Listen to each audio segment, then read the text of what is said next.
ದೇಶದ ಏನು ರಾಷ್ಟ್ರ ಧ್ವಜದ ಬಗ್ಗೆ ನಂಬಿಕೆ ಇಲ್ಲ. ರಾಷ್ಟ್ರ ಧ್ವಜ ಬೇಕಾಗಿಲ್ಲ, ಮಹಾತ್ಮ ಗಾಂಧಿ ಬೇಕಾಗಿಲ್ಲ, ಈ ದೇಶದ ಸಂವಿಧಾನ ಬೇಕಾಗಿಲ್ಲ. ಎಲ್ಲ ನಿಮ್ಮ ಪರವಾಗಿರ್ತಕ್ಕಂಥ ಏನು ಶ್ರೇಣೀಕೃತ ಸಮಾಜ, ಸನಾತನ ಧರ್ಮ, ಸನಾತನ ಸಂಸ್ಕೃತಿ ಬೇಕು. ಸನಾತನ ಸಂಸ್ಕೃತಿ ಅಂದ್ರೆ ಮೌಢ್ಯದಲ್ಲಿ ಮುಳುಗಬೇಕು. ಕೇಂದ್ರ ಸರ್ಕಾರ ತಂದಿರುವ 4 ಕಾರ್ಮಿಕ ವಿರೋಧಿ ಕಾನೂನುಗಳನ್ನು ಹಿಂಪಡೆಯಬೇಕು ಎಂದು ಸಿಐಟಿಯು ನಾಯಕ ಸಿದ್ದಗಂಗಪ್ಪ ಆಗ್ರಹಿಸಿದರು. ಗುರುವಾರ ನಗರದ ಎಂಜಿ ವೃತ್ತದಲ್ಲಿ ಅಂಗನವಾಡಿ ಆಶಾ, ರೈತರು, ಕಾರ್ಮಿಕರನ್ನ ಒಳಗೊಂಡ ಸಿಐಟಿಯು ಕಾರ್ಯಕರ್ತರ ಸರ್ಕಾರಗಳ ವಿರುದ್ಧ ಮಾಡಿದ ಪ್ರತಿಭಟನಾ ರ್ಯಾಲಿ, ರಸ್ತೆ ತಡೆ, ಮಾನವ ಸರಪಳಿ ಮುಂತಾದ ಪ್ರತಿಭಟನೆ ಕಾರ್ಯಕ್ರಮಗಳಲ್ಲಿ ಭಾಗವಹಿಸಿ ಮಾತನಾಡಿದರು. ಕೇಂದ್ರ ಸರ್ಕಾರ ಕಾರ್ಮಿಕರ ಸ್ವಾತಂತ್ರ್ಯ ಹರಣ ಮಾಡಲು 1948 ಕಾರ್ಮಿಕರ ಕಾನೂನುಗಳಲ್ಲಿ 4 ಕಾನೂನುಗಳನ್ನು ಹೊಸದಾಗಿ ಮಾಡುವ ಮೂಲಕ ಕಾರ್ಮಿಕರ ಸ್ವಾತಂತ್ರ್ಯ ಹರಣ ಮಾಡಲು ಮುಂದಾಗಿದೆ. ಕೂಡಲೇ ಈ 4 ಕೋಡ್ಗಳನ್ನು ರದ್ದುಪಡಿಸಬೇಕೆಂದು ಕೇಂದ್ರ ಸರ್ಕಾರವನ್ನು ಒತ್ತಾಯಿಸಿದರು.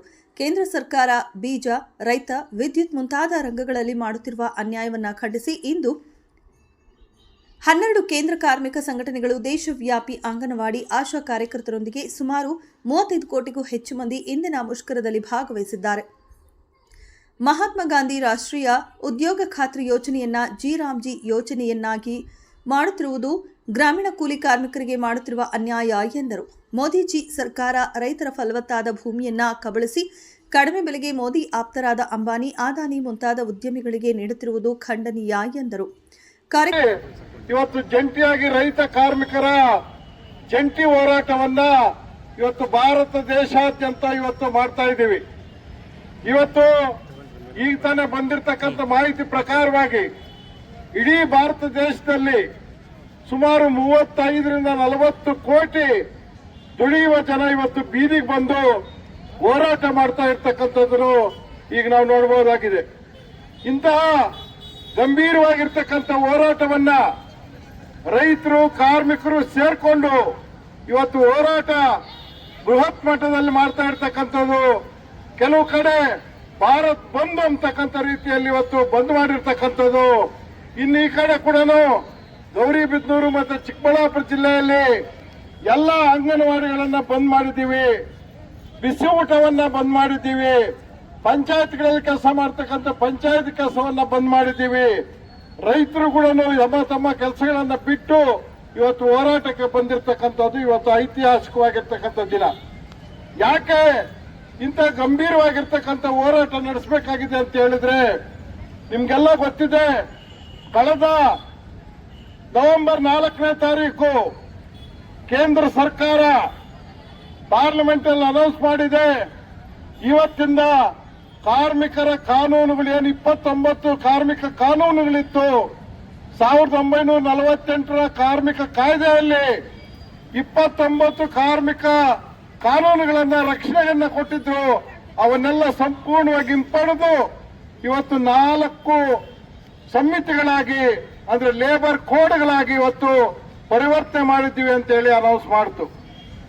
ಅದೇ ರೀತಿಯಲ್ಲಿ ನವೆಂಬರ್ 21ನೇ ತಾರೀಕು ನಮ್ಮ ದೇಶದಲ್ಲಿ ಯುಪಿಎ ಮೊದಲ ಸರ್ಕಾರ ಇರ್ತಕ್ಕಂಥ ಸಂದರ್ಭದಲ್ಲಿ ಇವತ್ತು ಮಹಾತ್ಮ ಗಾಂಧಿ ರಾಷ್ಟ್ರೀಯ ಉದ್ಯೋಗ ಖಾತ್ರಿ ಯೋಜನೆಯನ್ನು ಏನು ತಂದಿದ್ರು, ಗ್ರಾಮಾಂತರ ಪ್ರದೇಶದಲ್ಲಿರ್ತಕ್ಕಂಥ ಬಡವರಿಗೆ ಒಂದು ಉದ್ಯೋಗ ಸೃಷ್ಟಿ ಮಾಡಬೇಕು, ವರ್ಷದಲ್ಲಿ ಕನಿಷ್ಠಕ್ಕೆ 100 ದಿನಗಳ ಕೆಲಸ ಕೊಡಬೇಕು ಅಂತೇಳಿ ರಾಷ್ಟ್ರೀಯ ಉದ್ಯೋಗ ಖಾತ್ರಿ ಯೋಜನೆಯ ಒಂದು ಕಾನೂನನ್ನೇನು ತಂದಿದ್ರು, ಅದನ್ನ ಕೂಡ ರದ್ದು ಮಾಡಿ ಜಿ ಅಂತಕ್ಕಂಥ ಕಾರ್ಯಕ್ರಮವನ್ನ ಇವತ್ತು ತಂದಿದ್ದಾರೆ. ಈ ಮನುಷ್ಯಗಳೆಲ್ಲ ನೋಡ್ಕೊಂಡು ದೇವರನ್ನು ಸೃಷ್ಟಿ ಮಾಡ್ತಾ ಇದ್ದಾರೆ. ನಮ್ಮ ದುಃಖ, ದುಮ್ಮಾನ, ಹಸಿವು, ನಿರುದ್ಯೋಗ, ಅನಕ್ಷರಸ್ಥತೆ, ಸರಿಯಾದಂತ ಆಸ್ಪತ್ರೆಗಳಲ್ಲಿ ಸರಿಯಾದ ಚಿಕಿತ್ಸೆ ಇಲ್ಲದೆ ಇರೋದು, ಇವೆಲ್ಲ ಪರಿಹಾರ ಕಂಡುಹಿಡಿಯುವ ಬದಲು ನೋಡಿ ದೇವ್ರು ನೋಡಿ ಕುಂಭಮೇಳಕ್ಕೆ ಹೋಗಿ ಸ್ನಾನ ಮಾಡಿ ಓಂ ನಮ ಶಿವಾಯ, ಜೈ ಶ್ರೀರಾಮ್ ಆಗುತ್ತಾ? ನಮ್ಮ ಅಭಿವೃದ್ಧಿ ಆಗುತ್ತಾ? ನಮ್ಮ ಹಸಿವು ನೀಗುತ್ತಾ? ನಮ್ಮ ಮಕ್ಕಳು ಮುಂದೆ ಹೋಗ್ತಾರ, ಸಂಪಾದನೆ ಮಾಡ್ತಾರ?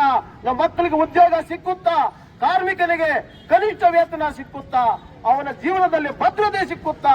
ಈ ಮೂಲಭೂತವಾದ ಅಂಶಗಳನ್ನ ಮನುಷ್ಯನಿಗೆ ಬದುಕಕ್ಕೆ ಬೇಕಾಗಿರತಕ್ಕಂತ ಏನು ಈ ಸಮಸ್ಯೆಗಳನ್ನ ನೀಗಿಸುವಂತ ಸರ್ಕಾರಗಳು ಬೇಕು. ಅದು ಕಾರ್ಮಿಕ ರೈತರ ಸರ್ಕಾರ ಬೇಕು ಅಂತ ಆಲೋಚನೆಯ ವ್ಯಕ್ತಿತ್ವಗಳು ನಮ್ಮ ನಾಯಕತ್ವವನ್ನು ವಹಿಸಬೇಕು. ಅನ್ನೋರು ಹೇಳ್ದಂಗೆ ಇಂಡಿಯಾ ದೇಶದಲ್ಲಿ ಮೋದಿ ಇರೋದಕ್ಕಿಂತ ಬೇರೆ ದೇಶಗಳಲ್ಲಿ ಸಂಚಾರ ಮಾಡೋದೇ ವಿಶೇಷವಾಗಿ ನಾವು ನೋಡ್ತಾ ಇದ್ದೀವಿ. ಏನು ಕಾರ್ಪೊರೇಟ್ಗಳು, ಏನು ವೈಭವೀಕರಣ, ನಮ್ಮೆಲ್ಲ ಫಲವತ್ತಾದ ಭೂಮಿಗಳು, ನಮ್ಮ ಜಲಮೂಲಗಳು ಎಲ್ಲವನ್ನೂ ಕಾರ್ಪೊರೇಟೀಕರಣ. ಯಾರೋ ಕುತ್ಕೊಂತಾರೆ ಅಧಿಕಾರಿಗಳು, ಕೊಡು ಅವನಿಗೆ ಲೀಸು ಅಂತಾರೆ, ಆ ಬೆಟ್ಟನ ಕೊಡು, ಲೀಸು ಭೂಮಿನ ಕೊಡು, ಆ ಪ್ರದೇಶವನ್ನ ಅಂತಾರೆ.